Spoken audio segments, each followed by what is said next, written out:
తమది మావిగన్ విధానమే అని వైఎస్ జగన్మోహన్ రెడ్డి ప్రకటించిన తర్వాత తెలుగుదేశం పార్టీ కాస్త కంగారు పడుతోంది, ఎదురుదాడి చేస్తోంది. కానీ లాజికల్ గా తెలుగుదేశం పార్టీ అటాక్ చేయలేకపోతుంది. బహుశా తెలుగుదేశం పార్టీ కూడా ఊహించి ఉండకపోవచ్చు, జగన్మోహన్ రెడ్డి ఇంకా 3 ఏళ్ల సమయం ఉండగానే రాజధాని మీద ఇంత స్పష్టత ఇస్తారని తెలుగుదేశం పార్టీ కూడా ఊహించి ఉండకపోవచ్చు.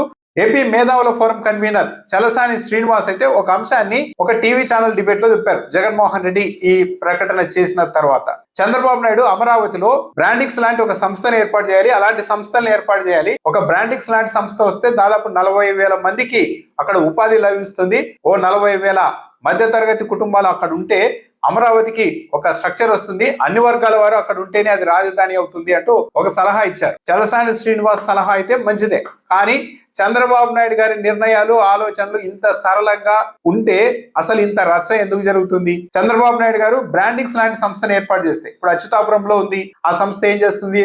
దుస్తులు కుట్టి ఎక్స్పోర్ట్ చేస్తూ ఉంటారు, బ్రాండెడ్ దుస్తులన్నీ కుట్టడం ఎక్స్పోర్ట్ చేయడం చేస్తూ ఉంటారు. అలాంటి సంస్థను అమరావతిలో ఏర్పాటు చేయడానికి చంద్రబాబు నాయుడు గారు ఎందుకు ఒప్పుకుంటారు? అలాంటిది ఏర్పాటు చేస్తే మధ్యతరగతి వాళ్ళు వస్తారు, కార్మికులు వస్తారు, వాళ్ళంతా రావడం చంద్రబాబు నాయుడు గారికి అసలు ఇష్టం ఉందా లేదా అనేది పాయింట్ కదా. జగన్మోహన్ రెడ్డి గతంలో 50,000 మందికి ఇళ్ల పట్టాలు ఇస్తే కోర్టుకు వెళ్లి మరి వెంటబడ్డారు. అధికారంలోకి వచ్చిన తర్వాత ఏకంగా వాటన్నింటినీ రద్దు చేసేశారు. అంటే చంద్రబాబు నాయుడు గారు ఎలైట్ పీపుల్ ని మాత్రమే అక్కడికి ఇన్వైట్ చేయాలి అని అనుకుంటున్నారు అనేది స్పష్టంగా అర్థమవుతుంది. కాబట్టి ఇప్పుడు చలసాని శ్రీనివాస్ గారు చెప్పిన ఐడియా బాగానే ఉండవచ్చు, అమరావతిని అందరూ కూడా ఓన్ చేసుకోవడానికి ఉపయోగపడవచ్చు. కానీ చంద్రబాబు నాయుడు గారి ఆలోచన ఇలా సామాన్యుల్ని, కార్మికుల్ని, మధ్యతరగతి వాళ్ళని, చిన్న చిన్న కుటుంబాల్ని అక్కడికి ఆహ్వానించే పరిస్థితుల్లో లేకపోవడం వల్లే కదా ఇవన్నీ ఇబ్బందులు వస్తున్నాయి. జగన్మోహన్ రెడ్డి ప్రకటన చేసిన తర్వాత తెలుగుదేశం పార్టీ టీవీ ఛానళ్లు ప్రధానంగా ఒక లైన్ ను వినిపిస్తూ ఉన్నాయి. మొన్నటి ఎన్నికల్లోనే ఆల్రెడీ పబ్లిక్ తీర్పు ఇచ్చేశారు అమరావతికి మద్దతుగా అని చెప్తున్నారు. కానీ మొన్నటి ప్రజా తీర్పు అమరావతి మీదే ప్రజలు ఇచ్చారని చెప్పడం మాత్రం సరైనది కాదు. చాలా అంశాలని తెలుగుదేశం పార్టీ ఒక 25 అంశాలని సెలెక్ట్ చేసుకొని అవాస్తవాలైనా సరే మీడియా ద్వారా ఒక పద్ధతి ప్రకారం ప్రజల మీద రుద్దారు. అప్పులు అయిపోతున్నాయి, మీ భూములు లాగేసుకుంటారు, అది ఇదని. వాటన్నిటికీ ప్రభావితానికి గురయ్యి పబ్లిక్ వైసీపీని ఓడించారు. అంతేగాని మొన్న తీర్పు అమరావతికే ఎక్స్క్లూజివ్ గా ప్రజలంతా ఇచ్చేశారు అని ప్రచారం చేసుకోవడం కరెక్ట్ కాదు. నిజంగానే ఒకవేళ అమరావతికి ప్రజలంతా, రాష్ట్ర ప్రజలంతా ఆ స్థాయిలో మద్దతుగా ఉన్నారు అని అనుకుంటూ ఉంటే ఇప్పుడు తెలుగుదేశం పార్టీకి కంగారు పడాల్సిన అవసరం ఏముంది? జగన్మోహన్ రెడ్డి ఎలాంటి ముసుగులో గుద్దులాట లేకుండా, మోసం చేయకుండా చాలా క్లియర్ గా చెప్పారు, మాది మావిగన్ కాన్సెప్ట్. ఎన్నికల మేనిఫెస్టోలో కూడా ఈ అంశాన్ని పెడతాం, విజయవాడ, గుంటూరు, మచిలీపట్నం ఆ కారిడార్ అంతా అభివృద్ధి మా ఎజెండా అని స్వయంగా జగన్మోహన్ రెడ్డి చెప్పారు. లేదు, విజయవాడ, మచిలీపట్నం, గుంటూరు ఈ ప్రాంతాల్లో అభివృద్ధి వద్దు, 29 గ్రామాల్లోనే మొత్తం లక్షల కోట్లు తీసుకెళ్లి అక్కడే రాజధాని నిర్మించాలి అన్న కాన్సెప్ట్ తెలుగుదేశం పార్టీది. తెలుగుదేశం కాన్సెప్ట్ కే రాష్ట్ర ప్రజలంతా ఆమోదం తెలుపుతున్నారు అని నమ్మకం తెలుగుదేశం పార్టీ నాయకత్వంలో ఉంటే జగన్మోహన్ రెడ్డి మావిగన్ స్టాండ్ తీసుకున్న తర్వాత సంతోషించాలి కదా.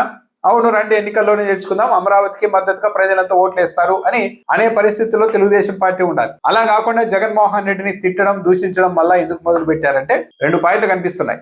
చంద్రబాబు నాయుడు గారు ఈ 2 ఏళ్ల కాలంలో రాష్ట్రంలో రెండు ప్రపంచాన్ని సృష్టించేశారు. ఒకవైపు ఏమో రైతులు గిట్టుబాటు ధర లేక రోడ్లు ఎక్కుతున్నారు, పొగాకు రైతులు, ఆక్వా రైతులు, మామిడి రైతులు, ఇలా ప్రతి రైతు ఏదో ఒక సీజన్ లో వాళ్ళ పంట వచ్చినప్పుడు రోడ్డు ఎక్కతే పని జరగడం లేదు. At the same time fee reimbursement కి డబ్బులు లేవంటారు, ఆరోగ్యశ్రీకి డబ్బులు లేవంటారు, విద్యార్థులకు యూనిఫామ్ ఇచ్చేందుకు కూడా డబ్బులు లేవని సకాలంలో ఆ పని చేయలేకపోయింది రాష్ట్ర ప్రభుత్వం. ఒకవైపు రాష్ట్రంలోని అన్ని వర్గాల ప్రజలకి డబ్బులు లేవని చెప్తూ ఉన్న పథకాలని, ఉన్న స్కీముల్ని వీక్ చేస్తూ ఒకవైపు, at the same time Amaravati మీద మాత్రం ఎంత వేగంగా మీరు ఖర్చు పెడితే అన్ని వేల కోట్లు కుమ్మరించడానికి మేము సిద్ధమంటూ రివ్యూల్లో స్వయంగా చంద్రబాబు నాయుడు గారు చెప్పడం, అమరావతి అన్నది ఒక ప్రపంచం లాగా, మిగిలిన రాష్ట్రం అంతా ఇంకో ప్రపంచం లాగా రాష్ట్ర ప్రజలు ఫీల్ అయ్యే పరిస్థితికి వచ్చేసారు. అంటే మాకు దక్కాల్సిన ప్రయోజనాలన్నింటినీ చంద్రబాబు నాయుడు గారు మొత్తం తీసుకెళ్లి అమరావతిలోనే పెట్టుకుంటున్నారు, మా గురించి ఏమాత్రం ఆలోచించడం లేదు, అప్పు పుట్టే అవకాశం ఉన్నా సరే అమరావతి కోసం వెంపర్లాడుతున్నారే కానీ ఇతర ప్రజల ప్రయోజనాల కోసం ఏమాత్రం ఆలోచించడం లేదు అన్న ఒక అభిప్రాయం వచ్చేసింది. ఇలాంటి అభిప్రాయం ఉన్నప్పుడు లేదు, అమరావతి ఎజెండాగానే ఎన్నికల్లో మీరు ఓటు వేయాలని పబ్లిక్ అడిగితే ఓట్లు వేసే పరిస్థితుల్లో రాష్ట్ర ప్రజలు లేరు. ఇది చంద్రబాబు నాయుడు గారికి తెలుసు. మొన్నటి ఎన్నికల్లో ప్రజా తీర్పు అమరావతి కోసమే ఇచ్చారని తెలుగుదేశం పార్టీ ప్రచారం చేస్తోంది. కానీ ఆ తర్వాత ఇంకా చాలా మార్పులు జరిగాయి. ఆ మార్పులన్నింటి మీద 2029లో ప్రజలు తీర్పు ఇచ్చేందుకు కూడా సిద్ధం కావచ్చు కదా. అమరావతి 53,000 ఎకరాల్లో నిర్మిస్తే అది మున్సిపాలిటీగా మిగిలిపోతుంది, మహానగరం కాదు అన్నారు. ఎన్నికలకు ముందు ఏమైనా చెప్పారా? ఈ 53,000 ఎకరాల్లో నిర్మిస్తే ఇది మున్సిపాలిటీ అవుతుంది, కాబట్టి మేము అధికారంలోకి వచ్చిన తర్వాత ఇంకో 1,00,000 ఎకరాలని ల్యాండ్ పూలింగ్ చేస్తామని మనం చంద్రబాబు నాయుడు గారు చెప్పలేదా?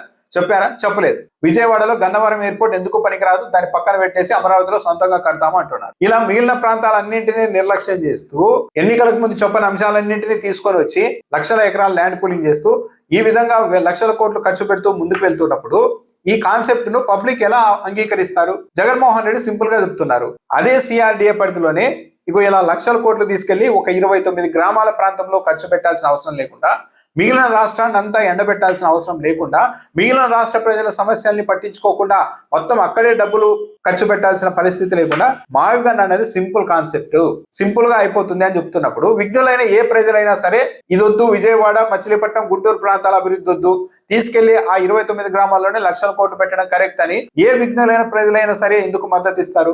మద్దతు ఇవ్వరన్నది చంద్రబాబు నాయుడు గారికి తెలుసు. అందుకే జగన్మోహన్ రెడ్డి ఇంత క్లియర్ గా మాది మావిగన్ కాన్సెప్ట్ అని చెప్పిన తర్వాత తెలుగుదేశం పార్టీ కంగారు పడుతోంది. కనీసం చంద్రబాబు నాయుడు గారు తొలి విడతలో తీసుకున్న 53,000 ఎకరాలతో వ్యవహారాన్ని ఆపి ఉంటే రాష్ట్ర ప్రజలు సరే ఏదో రాష్ట్రానికంటూ ఒక రాజధాని ఉండాలి కాబట్టి సరే అనుకునే వాళ్ళేమో. కానీ మళ్ళా లక్షల ఎకరాలు తీసుకోవడం మొదలు పెట్టిన తర్వాత ఇది ఈ భూదాహం అన్నది రాజధాని కోసం కాదు, ఏదో వ్యవహారాలు నడుపుకోవడానికి ఇదంతా చేస్తూ ఉన్నారన్నది కూడా పబ్లిక్ లో క్లియర్ గా అర్థమైపోయింది. ఒక రాష్ట్రానికి రాజధాని ఉండాలి అన్న కాన్సెప్ట్ కి అయితే రాష్ట్ర ప్రజలంతా మద్దతు ఇస్తారు. కానీ ఆ కాన్సెప్ట్ ను అడ్డు పెట్టుకొని ఒకే ప్రాంతంలో మేము లక్షల కోట్లు ఖర్చు పెడతాం అంటే మాత్రం యాక్సెప్ట్ చేసే పరిస్థితుల్లో పబ్లిక్ లేరు. పైగా తెలుగుదేశం పార్టీ మద్దతుదారులైన అమరావతి వాదులు చేసిన అతిపెద్ద పొరపాటు వైసీపీ మాజీ మంత్రులు అక్కడికి వెళ్తే రాళ్లు వేయడం, వైసీపీ వాళ్ళు ఇక్కడ రావడానికి వీల్లేదు, వస్తే మళ్ళీ తిరిగి వెళ్లరు అంటూ వార్నింగ్లు ఇవ్వడం అన్నది ఒక పెద్ద తప్పు. దీని ద్వారా ఏం సిగ్నల్ వెళ్ళాయి? రేపు పొద్దున జగన్మోహన్ రెడ్డి కూడా మా రాజధానిలో అడుగు పెట్టడానికి వీల్లేదని వాళ్ళే ప్రకటించినట్టు. రేపొద్దున ఇంక వైసీపీ గెలిచిన తర్వాత, జగన్మోహన్ రెడ్డి ముఖ్యమంత్రి అయిన తర్వాత, ఈ రోజు జగన్మోహన్ రెడ్డి వైసీపీ నాయకులు మా ప్రాంతంలో అడుగు పెట్టడానికి వీల్లేదని చెప్పిన వాళ్ళు రేపొద్దున జగన్మోహన్ రెడ్డి సీఎం అయినప్పటికీ కూడా మీరు మా ప్రాంతంలో లక్షల కోట్లు తీసుకొని వచ్చి అభివృద్ధి చేయాల్సిందే అని అడిగే నైతికత కూడా ఎక్కడ ఉంటుంది? ఆ నైతిక హక్కును కూడా స్వయంగా తెలుగుదేశం పార్టీ ట్రాప్ లో పడి అమరావతులు వాదులు పోగొట్టుకున్నారు. జగన్మోహన్ రెడ్డి 3 ఏళ్ల ముందే ఇంత క్లియర్ గా మాది మావిగన్ కాన్సెప్ట్ అని చెప్పడం ద్వారా చంద్రబాబు నాయుడు గారిని నమ్మి మళ్ళా కూడా భూములు ఇచ్చేందుకు కొంతమంది సిద్ధమవుతున్నారు. వాళ్ళకు కూడా జగన్మోహన్ రెడ్డి స్పష్టమైన సంకేతాలు ఇచ్చారు, నేను బాధ్యత వహించము, మా కాన్సెప్ట్ ఇది, మీరు చంద్రబాబు నాయుడు మీద ఇష్టంతోనో లేకుంటే చంద్రబాబు నాయుడు గారు పెడుతున్న కొన్ని ఆశలతోనో లోబడి మీరు భూములు ఇచ్చుకుంటే మీ ఇష్టం, ఆ రోజు మాత్రం నన్ను నిందించకండి అని చాలా క్లియర్ గా జగన్మోహన్ రెడ్డి గారు ఈరోజు చెప్పేశారు. కాబట్టి భూములు ఇంకా పైన భూములు ఇచ్చే వాళ్ళు కూడా జగన్మోహన్ రెడ్డిని అనడానికి ఉండదు, ఎందుకంటే 3 ఏళ్ల ముందే చెప్పారు. సో మొత్తం మీద జగన్మోహన్ రెడ్డి మావిగన్ కాన్సెప్ట్ అంటే జగన్మోహన్ రెడ్డి అధికారంలోనికి వస్తే ఈ రాజధాని పేరుతో లక్షల కోట్ల రూపాయలు తీసుకెళ్లి ఒకే చోట పెట్టడం, మిగిలిన ప్రాంతాలన్నీ నిర్లక్ష్యం చేయడం లాంటిది ఉండదు. కానీ మళ్ళీ అమరావతి కాన్సెప్ట్ మీదే తెలుగుదేశం పార్టీని గెలిస్తే మాత్రం ఇది నిరంతర ప్రక్రియ. ఎందుకంటే ఇప్పటికీ కూడా రైతుల ప్లాట్లకు, రిటర్నబుల్ ప్లాట్లలో మౌలిక సదుపాయాల కల్పనలో కేవలం 10% మాత్రమే రీచ్ అయ్యారని తెలుగుదేశం పార్టీ పత్రికలే రాస్తున్నాయి. ఇంకా 90% మౌలిక సదుపాయాలు కల్పించాలంట. అంటే ఇది ఇప్పట్లో జరిగే వ్యవహారం కాదు, కొన్ని దశాబ్దాల పాటు ఇది రాష్ట్రాన్ని ఈ వ్యవహారం వెంటాడుతూనే ఉంటుంది, లక్షల కోట్లు పోస్తూనే ఉండాలి.